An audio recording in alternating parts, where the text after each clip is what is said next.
DPR RI telah menerima surat Presiden terkait dengan naturalisasi atlet sepak bola Kelvin Verdung dan Jens Dreven yang diproyeksikan membela timnas Indonesia. Surprise dibacakan Wakil Ketua DPR Sufmi Dasko Ahmad dalam rapat paripurna. Saya ingin membahas tentang berita yang mulai viral, yakni tentang proses naturalisasi dari Kelvin Verdung dan juga Jens Dreven yang sudah masuk ke DPR. Artinya tinggal menunggu waktu saja dan kemungkinan besar dalam bulan ini dua pemain tersebut akan bisa mengambil sumpah warga negara Indonesia dan membela tim nasional Indonesia. Jadi saya pikir ya dua pemain ini memang merupakan amunisi tambahan bagi tim nasional Indonesia untuk menghadapi Irak dan juga Filipina. Tapi ya kita juga kan belum tahu apakah mereka akan bisa bermain ketika tim nasional Indonesia lawan Irak. Nah ini yang masih menjadi tanda tanya, tapi kemungkinan lawan Filipina feeling saya bisa. Nah jadi jika lawan Filipina dua pemain ini bisa menjadi bagian dari tim nasional Indonesia, feeling saya mereka juga akan diturunkan. Jika bukan sebagai pemain inti, maka kemungkinan sebagai pemain pengganti. Saya masih ingat ketika Tom Hai dan juga Ragnar itu dikebut, proses naturalisasinya, dan ternyata mereka available untuk pertemuan kedua lawan Vietnam, kemudian langsung mereka dimainkan. Kita lihat impact-nya, efeknya itu seperti apa, luar biasa kan? Mereka bisa langsung nyetel. Kenapa? Karena mereka adalah pemain-pemain yang punya visi. Jadi jika pemain yang punya visi itu langsung dimainkan di sebuah tim yang baru, mereka tidak akan membutuhkan waktu yang lama. Dan tentunya ada juga pengaruh dari pelatih yang memberikan mereka pemahaman tentang rencana permainan sehingga mereka bisa cepat beradaptasi. Nah artinya jika nanti Kelvin Verdung dan juga Jens Dreven ini sudah bisa menjadi bagian dari tim nasional Indonesia, nah tentu mereka akan menjadi senjata pamungkas bagi tim nasional Indonesia kemungkinannya nanti lawan Filipina. Saya masih mengharapkan bahwa Jai bisa bermain ya, tapi kalau dia memang tiba tanggal 5 mungkin ya agak sulit ya menurut STY dan tersedia lawan Filipina, apa boleh buat di sini. Tapi kini kan kita menghadapi lawan Irak di mana kita dituntut untuk bisa menang, harus ada 3 poin di sana sehingga kita bisa lolos ke putaran ketiga. Tapi tetap saya masih percaya dengan kualitas ya, kemampuan lini belakang kita yang saya sebut tadi ya, dengan Jordi, Rizky dan Justin Hubner. Ada satu pemain lagi di bek tengah yang tersedia yaitu Muhammad Ferrari. Tapi Ferrari mungkin saja akan diparkir untuk bisa menjadi pemain cadangan. Ya dibutuhkan mungkin akan main di babak kedua kalau dibutuhkan. Tapi saya rasa juga opsi lain Sandy Walsh ini pemain yang bisa juga digeser, ditarik oleh STY bermain di tengah jika dibutuhkan. Karena di kanan itu kan ada Asnawi. Sandy itu berposisi di kanan memang, tapi dia bisa bermain ke tengah. Ya, itu kita sudah lihat di Piala Asia kemarin ketika lawan Vietnam dan kita bisa menang dengan 1-0 lewat gol penalti Asnawi. Ya di sana kelihatan sekali ya bahwa Sandy bisa mampu bermain di posisi bek tengah. Terus yang terkait akan hal itu, masalah yang ramai juga katanya banyak fans-fans FOMO yang tiba-tiba mendukung timnas Indonesia. Bagi gue juga itu sah-sah aja, nggak ada masalah. Karena apa? Karena awal pertama kali kita ngedukung pun itu kita orang FOMO juga sebenarnya. Lo kapan mendukung timnas? Misalkan gue dukung timnas dari tahun 90 misalkan nih, ya lu FOMO pada saat itu. Ada orang dukung tahun 2000, ya dia FOMO pada saat itu. Dan ada orang ngedukung sekarang 2024, ya mereka FOMO pada saat sekarang. Nanti 10 tahun ke depan dia juga bukan FOMO lagi. Semua berawal dari FOMO, jadi nggak ada yang salah dengan FOMO. Justru ini bagus buat gue karena menambah warna untuk supporter timnas Indonesia. Dan juga ada perempuan-perempuan, cewek-cewek yang tiba-tiba sekarang kayak mengidolakan K-pop kepada pemain-pemain timnas Indonesia. Tiba-tiba ada fans yang benar-benar ada grup WhatsApp-nya. Ramai banget anak-anak perempuan ini mengidolakan Rafael Strike terutama. Ngasih hadiah dan segala macam, memberikan support. Bagi gue juga itu boleh-boleh aja, nggak ada yang salah. Yang salah apa? Di seluruh dunia juga ada fans perempuan yang kayak gitu. Nggak ada yang salah, justru bener tadi gue bilang, ini menambah warna untuk supporter kita yang biasanya kita laki-laki. Tiba-tiba sekarang ada artis-artis muncul, ada perempuan-perempuan muncul, ada anak-anak muda juga, anak-anak kecil pada muncul, ibu-ibu juga ikut pada muncul. Ini bagus banget lah. Jadi yang tadinya kita dukung cuma satu kelompok, anggaplah, ini ada beberapa warna lagi. Ini bagi gue positif banget dan jangan kita mendiskreditkan mereka. Justru kita rangkul. Kalau dia nggak ngerti, ya kita kasih paham dia supaya dia mengerti tentang sepak bola. Positif banget. Gue mendukung itu. Cuman Jangan sampai kefomoan kalian itu mencela orang-orang lama yang sudah berjuang. Jangan sampai kalian yang baru mendukung ini seakan-akan mengalahkan perjuangan teman-teman yang udah mendukung sejak lama. Itu jangan. Dan yang lama juga jangan menyalahkan yang baru ini. Karena sekarang kalian lama, dulu pun kalian suka baru, sama kayak di orang. Jadi kurang lebihnya kayak gitu. Okay. Maksud saya, naturalisasi jalankan, tapi paralel. Kompetisinya rapikan, pembinaan usia mudanya rapikan. Jadi nggak boleh ini meninabobokan, lalu orang lupa ininya. Oke. Gitu loh. Orang lupa kompetisi, orang lupa pembinaan usia muda, gitu loh. Orang malah menghinakan, itu yang saya prihatin. Local pride, nggak ada lah yang di kompetisi itu yang potensial, yang pantas. Udah pakai aja yang abroad, pakai aja yang naturalisasi, gitu loh. Lalu kita akan jadi bangsa yang minder. Karena teori football development itu yang pertama satu sama kayak teori pendidikan, Bang.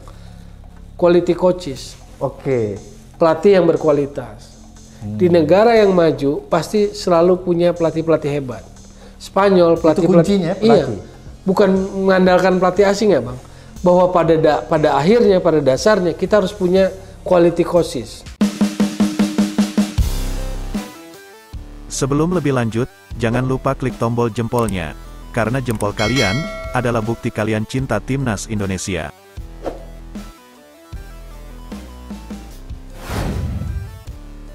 Kabar terbaru naturalisasi Kelvin Verdong dan Jens Raven, DPR segera tindak lanjuti surat Presiden, selangkah lagi resmi jadi WNI. Proses naturalisasi dua pesepak bola berbakat, Kelvin Ronald Verdong dan Jens Raven, kini semakin mendekati tahap akhir. DPR RI telah menerima surat Presiden Surpres yang berisi permohonan pemberian status warga negara Indonesia, WNI, untuk kedua pemain tersebut. Dalam rapat paripurna ke-18 yang digelar di Gedung Nusantara II DPR, Senayan, Jakarta, pada Selasa tanggal 28 Mei tahun 2024, Wakil Ketua DPR RI, Dasko, membacakan surpres tersebut. Dasko menjelaskan bahwa selain mengenai naturalisasi Kelvin dan Jens, DPR juga menerima beberapa surpres lainnya. R18 Pres tanggal 17 Mei tahun 2024 hal permohonan pertimbangan pemberian kewarganegaraan RI atas nama Saudara Kelvin Ronald Verdong dan Saudara Jens Raven, ujarnya. Pernyataan ini menandai langkah penting dalam upaya menambah kekuatan tim nasional Indonesia melalui program naturalisasi. Kelvin Ronald Verdong, yang saat ini memperkuat NEC Nijmegen, dan Jens Raven, yang bermain untuk Dordrecht U21, dianggap sebagai tambahan yang berharga untuk timnas. Keberadaan mereka di Liga Eropa menunjukkan kualitas dan pengalaman yang bisa diandalkan untuk memperkuat lini belakang timnas Indonesia. Dasko juga mengungkapkan bahwa selain surpres terkait naturalisasi, DPR menerima beberapa dokumen penting lainnya. Hal permohonan pertimbangan atas pencalonan duta besar luar biasa dan berkuasa penuh negara sahabat untuk RI. Kemudian surat R11 Pres tanggal 20 Maret tahun 2024 hal calon anggota lembaga sensor film periode tahun 2024 sampai tahun 2028, tambahnya. Selain itu, ada pula surpres mengenai RUU tentang pengelolaan ruang udara dan protokol untuk melaksanakan paket ke-12 komitmen jasa angkutan udara dalam persetujuan kerangka kerja ASEAN di bidang jasa. R12 Pres tanggal 3 April tahun 2024 RUU tentang pengelolaan ruang udara, R16 tanggal 2 Mei tahun 2024 hal perencanaan pengesahan protokol untuk melaksanakan paket ke-12 komitmen jasa angkutan udara dalam persetujuan kerangka kerja ASEAN di bidang jasa, jelas Dasko. Langkah DPR dalam menindaklanjuti surpres ini diharapkan dapat segera memberikan hasil positif bagi perkembangan sepak bola Indonesia. Kehadiran Kelvin Verdong dan Jens Raven di tim nasional diharapkan membawa dampak signifikan pada performa timnas dalam kompetisi internasional. Kelvin Ronald Verdong, dengan pengalaman bermain di Eredivisie, memiliki potensi besar untuk memperkuat lini pertahanan Indonesia. Karirnya di NEC Nijmegen menunjukkan konsistensi dan kemampuan bermain di level tinggi.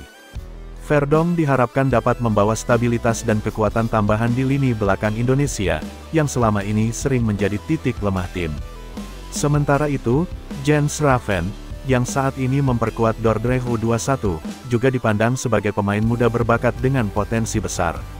Meski masih bermain di level junior, pengalamannya di Belanda memberikan fondasi kuat untuk berkembang menjadi pemain kunci bagi tim nasional Indonesia.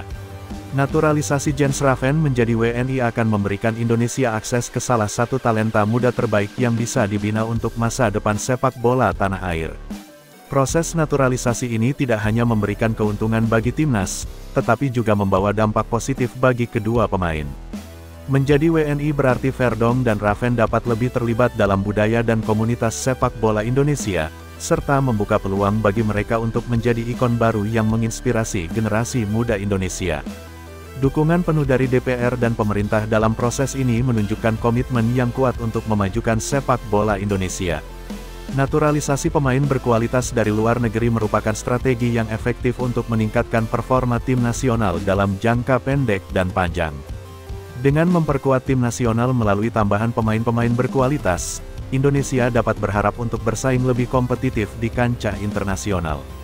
Tidak hanya itu, keberhasilan dalam proses naturalisasi ini juga dapat menjadi motivasi bagi pemain muda lokal untuk terus berlatih dan mengembangkan kemampuan mereka. Melihat pemain internasional berkualitas tinggi bergabung dengan timnas Indonesia dapat menjadi inspirasi bagi mereka untuk bekerja lebih keras dan mencapai level yang lebih tinggi. Sejalan dengan itu, masyarakat dan penggemar sepak bola Indonesia menyambut baik kabar ini. Antusiasme mereka terlihat dari berbagai komentar positif dan dukungan yang disampaikan melalui media sosial dan forum-forum sepak bola. Banyak yang berharap agar proses ini berjalan lancar dan kedua pemain segera dapat bergabung dengan tim nasional. Dengan semua persiapan dan langkah yang telah diambil, harapannya adalah proses naturalisasi Kelvin Verdonk dan Jens Raven dapat segera diselesaikan tanpa hambatan berarti. Kehadiran mereka di tim nasional Indonesia akan menambah kekuatan dan variasi taktik yang dapat digunakan oleh pelatih untuk menghadapi berbagai kompetisi. DPR RI, dengan menerima dan menindaklanjuti surprise ini, menunjukkan langkah nyata dalam mendukung pengembangan sepak bola nasional. Ini adalah sinyal positif bagi masa depan sepak bola Indonesia, yang terus berupaya untuk bangkit dan meraih prestasi lebih tinggi di level internasional. Dengan segala harapan dan doa dari masyarakat, semoga proses naturalisasi Kelvin Verdonk dan Jens Raven dapat segera terrealisasi, membawa angin segar dan semangat baru bagi tim nasional Indonesia. Ini adalah langkah penting menuju era baru sepak bola Indonesia yang lebih kompetitif dan berprestasi. Berita selanjutnya, kabar buruk dari timnas Indonesia. Sintayong konfirmasi JIZ absen lawan Irak. Kabar buruk datang dari timnas Indonesia jelang kualifikasi Piala Dunia 2026. Timnas Indonesia dijadwalkan akan menjamu Irak dan Filipina di Stadion Gelora Bung Karno, Jakarta, pada 6 dan tanggal 11 Juni tahun 2024. Pelatih timnas Indonesia, Sintayong pun telah mengumpulkan pemain sejak Senin, tanggal 27 Mei tahun 2024. Tim pun memulai latihan perdana di lapangan B Komplek GBK pada Selasa, tanggal 28 Mei tahun 2024, sore WIB. Meski demikian, tak semua pemain hadir dalam latihan tersebut. Beberapa nama seperti Pratama Arhan, Justin Hubner, Jordi Amat dan JIZ masih belum hadir. Meski kompetisi di Eropa sudah selesai, namun JIZ masih membela timnya. Venezia yang bermain di laga final playoff promosi Serie B menghadapi Cremonese. Venezia akan bertanding pada tanggal 31 Mei dan tanggal 3 Juni tahun 2024 mendatang. Untuk JIZ, karena dia masuk playoff promosi Serie B, maka dia baru datang tanggal 5 Juni, kata Sintayong. Bahkan Sintayong telah mengkonfirmasi JIZ absen saat timnas Indonesia melawan Irak. Jadi pertandingan lawan Irak dia tidak akan bermain, kata Sintayong. JIZ berhasil membawa Venezia finish di posisi 3 klasemen akhir Serie B bermain di playoff promosi Serie B. Venezia berhasil menyingkirkan Palermo di babak semifinal dengan skor agregat 3-1. Jika Venezia berhasil menaklukkan Cremonese, maka tim asuhan Paolo Vanoli ini akan menyusul Parma dan Como 1907 untuk bermain di kasta tertinggi Liga Italia, Serie A pada musim depan.